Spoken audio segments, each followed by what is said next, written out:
Hi everyone, and welcome to the book Refuge, and welcome to another trope recommendation video. So today we are doing forced proximity, which is a really interesting one for me. I know a lot of people love this trope because it usually leads to the trope only one bed, which is something people really like. But today I kind of have a mixture of that. There's really more of a mixture of different scenarios that end up with people staying together, whether they are tragedies or whether they are fake situations where people are having to, disguise what they're doing. And it was really fun picking these out. So this came from a post that I put this post up on my community page of YouTube at the beginning of every month asking which tropes that you want to see me recommend, and this one came up a few times. So let's go ahead and dive into this. As always, if you're interested in any of these books, you can check out my Amazon storefront link down below if you want to purchase any of them. And then one other note before we start, there is construction going on right behind my window out here.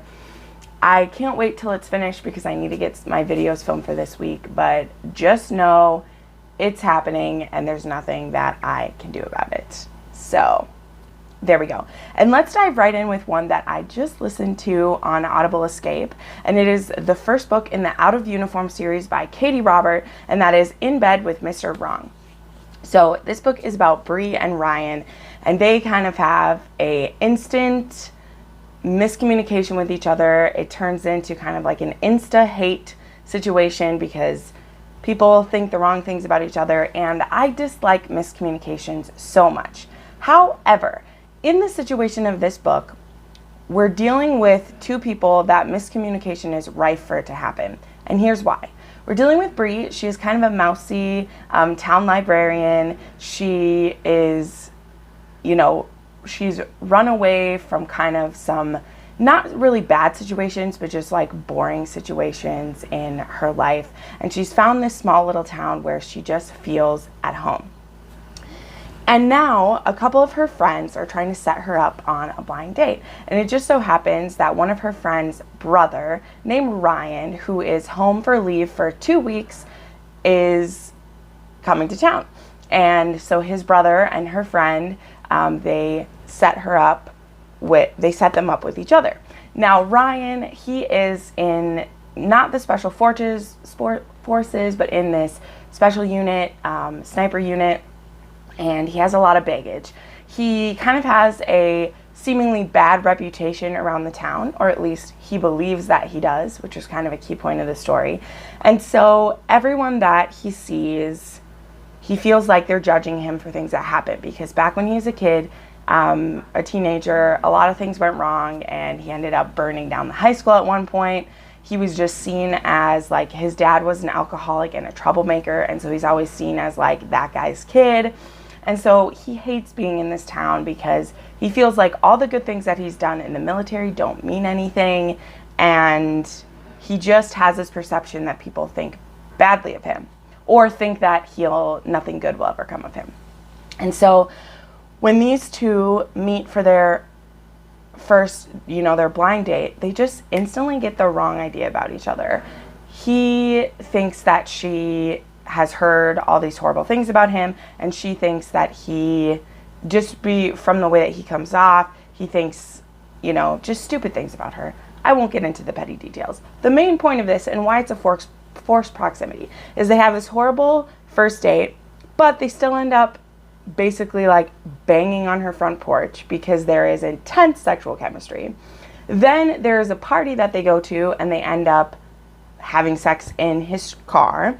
And so their friends hear them saying they hate each other, but see their sexual chemistry. And so these two friends, his brother and her friend, they end up tricking them into driving out to a cabin in the woods where they each say like the other friend is at, and then they leave them. They basically leave them there. They steal both of their cars from them, and they don't lock them in the cabin, but they leave them there, and they leave a note, and they say, we're going to be back in 3 days. There is a stocked fridge, there is wood, and have fun. And their friends actually like hid condoms all over this little cabin.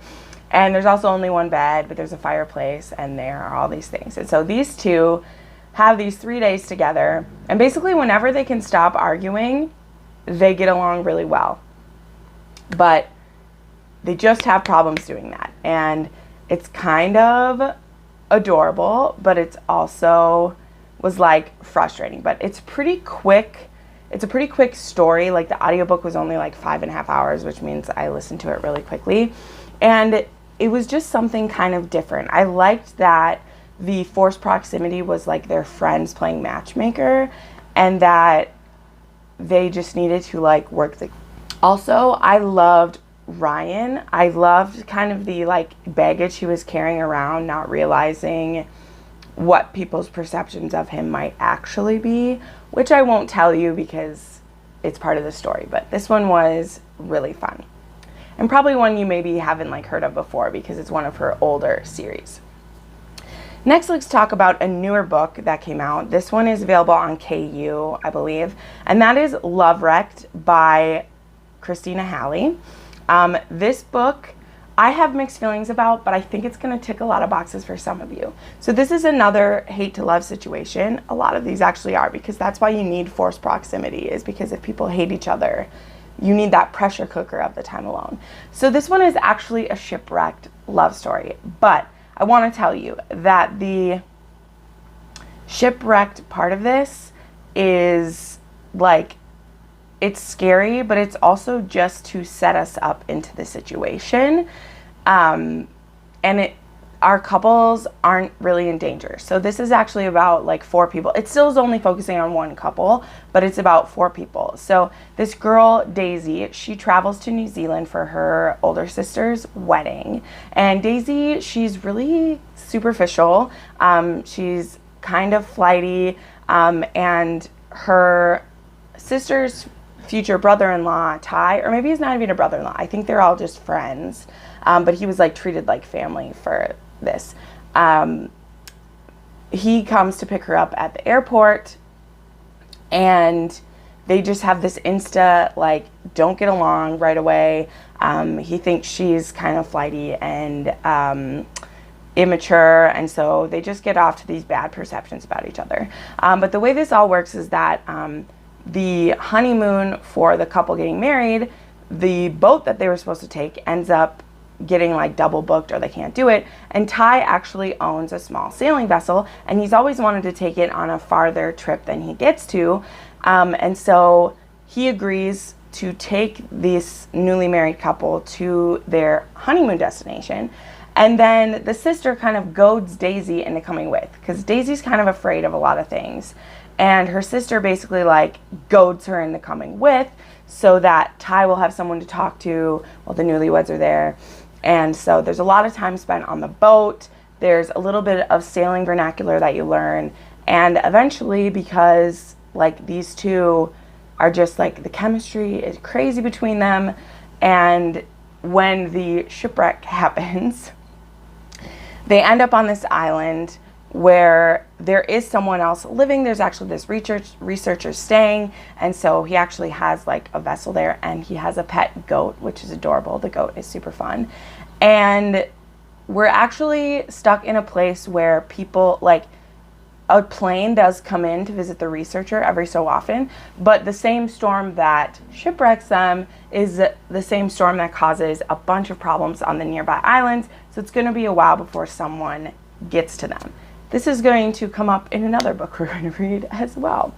But so they end up being on this island together for like almost 2 months, waiting for someone to come and get them. And relationship stuff happens. So this one was really fun. I wasn't a huge fan of the female lead, but she does have a character arc, so not all characters start out likable. It's about the journey that we go on. But this was really fun. I want to say that it's different, but it's kind of a classic like disaster scenario. It's just that there was a lot of pressure off of it. Like, it wasn't as stressful once you got there. Like, you didn't feel like these people were actually in a life or death situation. So it became more about like the romance and also the sister relationships that needed to get worked on, because there's a lot of like jealousy and problems going on. And I really liked that they were having to communicate and work on things. So that was nice. Next, I want to talk about the Unfunny Mooners by Christina Lauren. This has got to be on the list. I liked it because it is a forced proximity, because these two who, again, they hate each other. Her sister and his brother got married to each other, and they have these really bad perceptions of each other. But when the entire wedding party all gets a horrible stomach bug because of a buffet that got offered, and Olive didn't eat it because she is allergic to shellfish, and Ethan didn't eat it because he doesn't eat from buffets. So Ethan actually has a little bit of OCD, which is kind of cute. It's just a little bit, so I maybe wouldn't even call it OCD. I don't want to diagnose him or anything, but the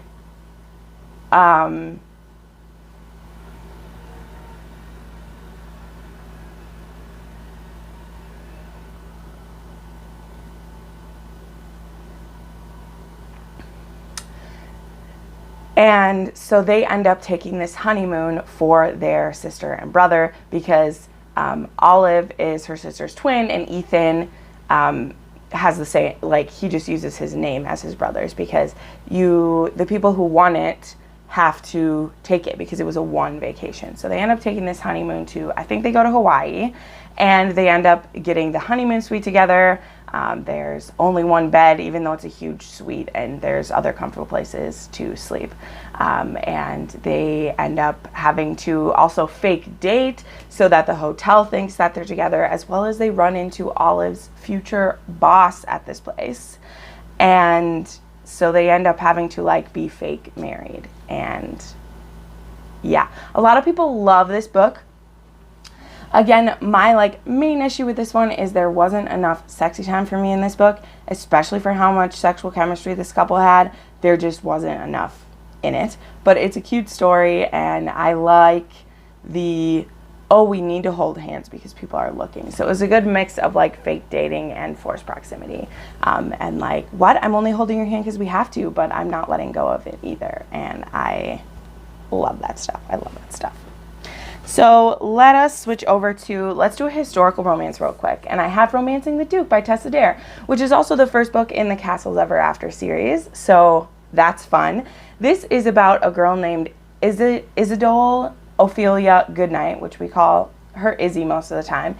And she has been gifted a castle by a old relative who, that's what this whole series is about, is these women being gifted castles and land, which, like, didn't happen back then. But there was this duke who wanted to make sure that these women had something that belonged to them, and I just really like that. And Izzy needs this castle very badly because her father left a lot of debts, but he also left her the titles of his novels that he'd written. And now he'd written these kind of fun adventure romance novels, and really all Izzy has is the benevolence of her father's fans, because they really, really loved her father, and she has these people kind of, like, giving her gifts and kind of taking care of her, and it's really all she has because she's been left destitute by her father.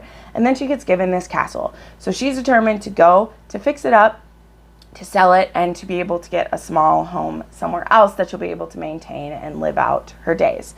Well, when she gets to this castle, she meets Ransom, who is a scarred hero. He is mostly blind as well. He has been injured pretty badly, and he still believes that he owns this castle, which was trickily actually sold out from under him because I don't know if it was his steward or if it was a cousin or whatever, had actually sold the castle to the relative who then left it to Izzy. Not knowing this because he never leaves his home, he doesn't talk to anyone, and this steward / again, I can't remember who sold it out from under him, believed that he would never notice, basically. And so he refuses to leave. Izzy holds the deed to this place. She's like, okay, you can stay here, but I'm fixing this place up and I plan to sell it. And so they end up living in the same place, and she ends up kind of, awakening his heart again. And this one is really cute, and I thought it was a fun one to do as a forced proximity without it being like a kidnap novel or something. Then I have The Bride Test by Helen Wong.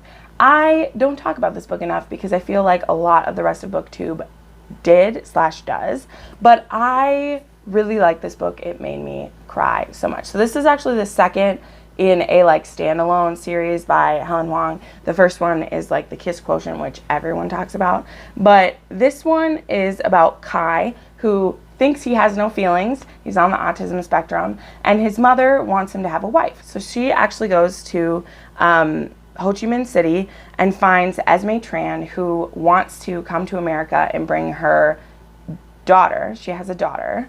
And so she meets Kai's mother through reasons, and Kai's mother offers to bring her to America if she will try to meet his son and fall in love with him. And so the mother basically moves Esme into Kai's house. And so this becomes a forced proximity in that this woman is living in his space. And for Kai, that is really kind of, upsets his world a lot because he has things organized in a certain way. He has plans for his life, like how things are supposed to go. And this just throws that all up in the air. And so this one is really good. This one will tug at your hearts because this book is based a lot on Helen Hoang's mother. There's a very touching acknowledgments to her mother about how her mother came to this country, how her mother owns businesses, and it's so beautiful. It was really beautiful. But it has a really sexy forced proximity because Esme is trying to win him over, as well as she's frightened that if she doesn't, she'll get sent back. And Kai, he doesn't think that he has feelings, but he's catching feelings for Esme. And I really, really did love this book. It makes me cry. Helen Hoang's writing makes me cry all the time. And I'm so excited for her third book, which ended up getting pushed back. And I'm so sad because it's going to be about the brother that I really want it to be about. But this is a forced proximity novel, if you didn't know. Then I have another disaster one, On the Island by Tracy Garvis Graves. Her name's always hard to say. So this book has so much going on. This one is not light and fluffy, and this one will make you think a lot. So if you haven't heard about this book, oh my word. So this book is about Anna and TJ, and Anna is actually TJ's tutor. So he was held back in school. He's behind because he had cancer as a kid. So at the start of this story, he is I think he's 17 or almost 17. And Anna is going to be going to stay with the family for the summer on vacation while she helps TJ catch up in his schooling. So TJ and her are on a charter flight together, and the pilot has a heart attack. It's very Hatchet-like. That's what happens. And they go down and they are stuck on an island. And her and TJ are there for, I'm just going to tell you, for 3 years. So there eventually is a romance between the two of them. Anna is more than 10 years older than him. I think she's 31 and he is 16 when it starts, so she's quite a bit older than him. But nothing happens until he's 18. But also, what's interesting about this book, what I think is the thing about age gaps that we never talk about, because this isn't a viable situation, and why it makes it a fantasy / this is not a fantasy. These two almost die together so many times. This is hard and this is painful, and there's probably trigger warnings in here for just I don't know, just because it's more brutal than you would think by what the cover is and what this sounds like. It sounds like it's a, dirty, sweet little age gap, and it's not. What does age mean if they're really stuck here forever or for long periods of time, and they've seen the best and the worst of people? What does it even mean, right? Oh my gosh, and getting to see like them grow up and like refine themselves together, and then what it means going back to society and the things they've lived through, the PTSD they would have, what their relationship will now mean in the eyes of the public, like what it all will mean. And there's so much in this story, and it's definitely a forced proximity, it's an age gap, it's a survival story. It's so beautiful. And there's also a little novella that goes with it that's called, I think it's called, I can't see where, that's called Uncharted. That is about, that connects with this. It's like a sequel novella, but it's about somebody else, but it connects with them. But this is, it's really good. I haven't talked about it since I read it, but I love that book. And then the last one I want to talk about is actually a YA romance. I would almost consider it new adult because the sexy times are pretty good, but I also really, really love this one because it had miscommunication, but it's the kind of miscommunication that when you're teenagers, what else would you do? And I'll explain myself in a minute. So this is Starry Eyes by Jen Bennett. I read this one quite a while ago. There actually is, if you dig, a dedicated review to this book on my channel in my book review playlist. But just remember, I made that like a year and a half ago, and it's not great, but if you want more details on it, you can check this out. So this book is about Zori and Lennon. And so Zori and Lennon used to be best friends, and they were just on the brink of something more happening between them, okay? And then on the night of homecoming their junior year, or maybe sophomore year, I don't remember what age these guys are, something goes wrong. Their plans to be together go awry, and now they hate each other, and they don't talk to each other. But a year or so later, they both end up on a camping trip together. And then to up it a step, the rest of the people that they're with, which aren't people that they completely associate with, like whatever. The reasonings, when you read it, you'll see the reasonings for how they like end up in the same place. Anyway, the reasonings are interesting, but they end up stuck alone together camping. And now there is this special, like, she's really into astronomy. That's why this is called Starry Eyes. And they're not that far away. This book is cool. There's actually like maps in this book. Let me see if I can find one of them, because they're really cool. So there's actually like maps in this book. There's this cool conservatory that she wants to go to. Let's see if I find another map of it.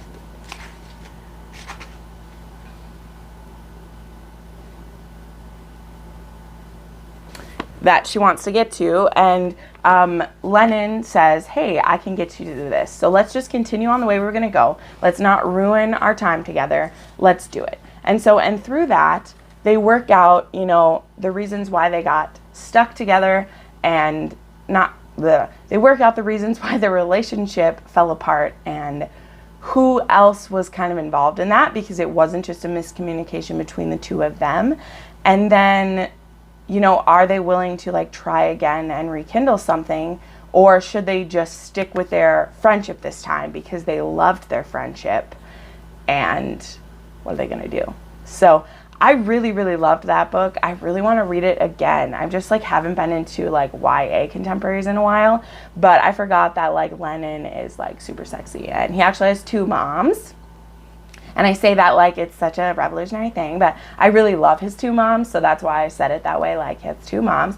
And something cool about Zori is that her mom in this is actually her stepmom, and she's actually closer with her stepmom than she is with her dad. And so like this is why like I don't always love YA contemporaries, because it's usually a lot more about the family like as a whole unit, and I'm sometimes just like meh about that. But I really love the family dynamics going on in this story, and they're a main point to why these two can't be together or should be together kind of thing. But I really, really loved this. Oh, also why I love his moms is because they run a sex shop. So there's a lot of good talk about like bodily autonomy and like what kind of man Lennon is by being raised by two moms, and I just love it. So definitely check that out. So these are my recommendations for forced proximity. I hope that they were what you were looking for. Let me know if you've read any of them. Tell me some of your favorite forced proximity. It was actually hard to find some that I had read. This isn't a trope that I've read a ton of. I definitely have read a lot of like it's only one bed, or they're like traveling stories, but I wanted to find some that were more like really you're forced in the same place together and not so much like road trips, because a lot of road trip books, like they are a forced proximity as well. So there's so many different ways you can go with these tropes, but I wanted to pick ones that were really like we're actually stuck in the same place, not like traveling ones. So yeah, but anyway, thank you so much for watching this. I put up new videos 3 to 4 times a week, and you can watch some more of them right now. Bye.